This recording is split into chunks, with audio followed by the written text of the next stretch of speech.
তথা এই ভারতবর্ষের যে প্রেক্ষাপটে দাঁড়িয়ে আজকে আমরা আজকের এই জনসভা করতে চলেছি। আর মাত্র কয়েকদিন বাদেই আমাদের পশ্চিমবঙ্গ বিধানসভার নির্বাচন। আমাদের দিয়েছেন, বেশি কিছু বলবো না, দুটো একটি কথা বলেই বক্তৃতা শেষ করব। আমরা দেখেছি এই পশ্চিমবাংলার জুড়ে রাজ্যব্যাপী 8,000 প্রাইমারি স্কুল বন্ধ হয়ে গেছে।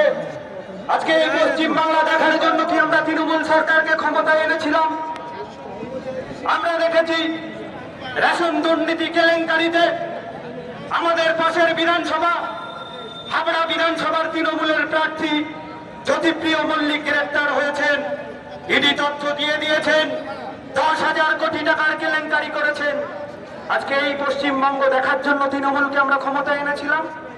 আমরা দেখেছি দেগঙ্গা বিধানসভার তৃণমূল কংগ্রেসের প্রার্থী আনিসুর রহমান রেশন দুর্নীতি মামলায় গ্রেপ্তার হয়েছিলেন।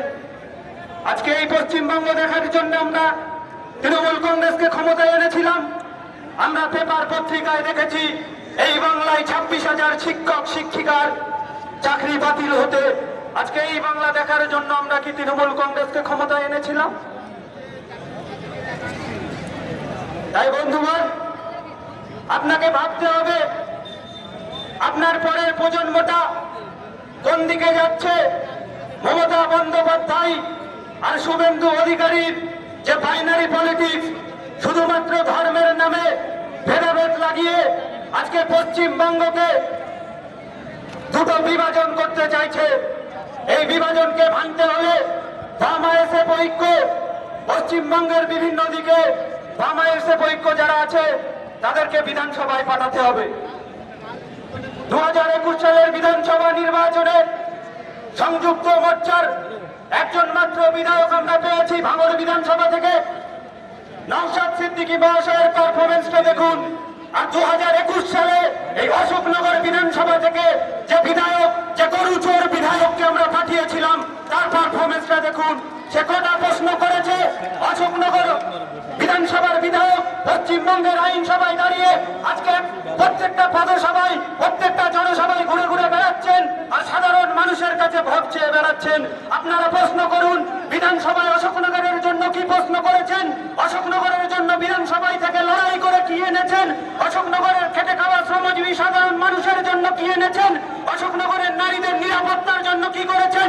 শ্রমজীবী মানুষের ঘামের ন্যায্য মূল্যের জন্য আপনি কি করেন? দুয়ারে যখন ভোট চাইতে যাচ্ছেন, দেখবেন শুধুমাত্র বলবে এই তৃণমূলকে না ভোট দিলে এই ভাতাটা কিন্তু বন্ধ হয়ে যাবে, তৃণমূলকে ভোট না দিলে এই ভাতাটা কিন্তু বন্ধ হয়ে যাবে। স্কুলের শিক্ষক ও শিক্ষাকর্মী নিয়োগের অনিয়মের অভিযোগে প্রাক্তন শিক্ষামন্ত্রী পার্থ চট্টোপাধ্যায়কে আমরা গ্রেপ্তার হতে দেখেছি। রেশন দুর্নীতি মামলায় জ্যোতিপ্রিয় মল্লিক, আনিসুর রহমানদের আমরা গ্রেপ্তার হতে দেখেছি। কিন্তু এই পশ্চিম বাংলার বুকে যখন বিজেপির কৌস্তব বাগচি, অর্জুন সিংয়েরা একের পর এক সাম্প্রদায়িক বক্তৃতা দিয়েছেন, তখন কিন্তু এই মমতা বন্দ্যোপাধ্যায়ের পুলিশের সক্রিয়তা আমরা দেখিনি। যখন একটা এই পশ্চিম বাংলার একমাত্র বিরোধী বিধায়ক নওশাদ সিদ্দিকী ভাইজান যখন একের পর এক সাধারণ মানুষের পাশে গিয়ে দাঁড়িয়েছেন, তখন এই পশ্চিম বাংলার তলদেশ পুলিশ বিভিন্ন কর্মসূচিতে গিয়ে আটকেছেন। কিন্তু যখন এই পশ্চিমবঙ্গের বুকে, বর্ধমানের বুকে সাধারণ দুটো গরু ব্যবসা করতেন, কিন্তু তাদেরকে সেই সক্রিয়তা আমরা কিন্তু দেখতে পাইনি।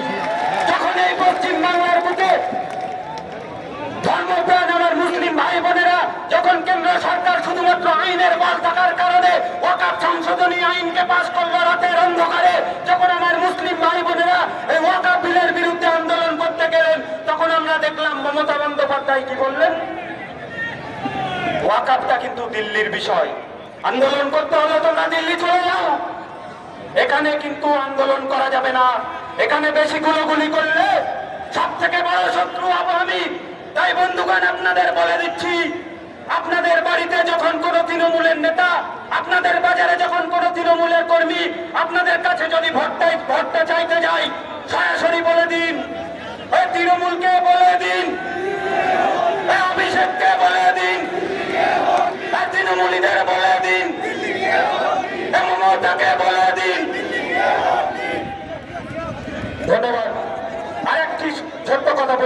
বক্তৃতা শেষ করছি। ফিদেল কাস্ত্রো বলে গিয়েছেন, কিন্তু বিপ্লবীরা বিনয়ী হলে গণশত্রুরা বিধ্বংসী হয়ে ওঠে।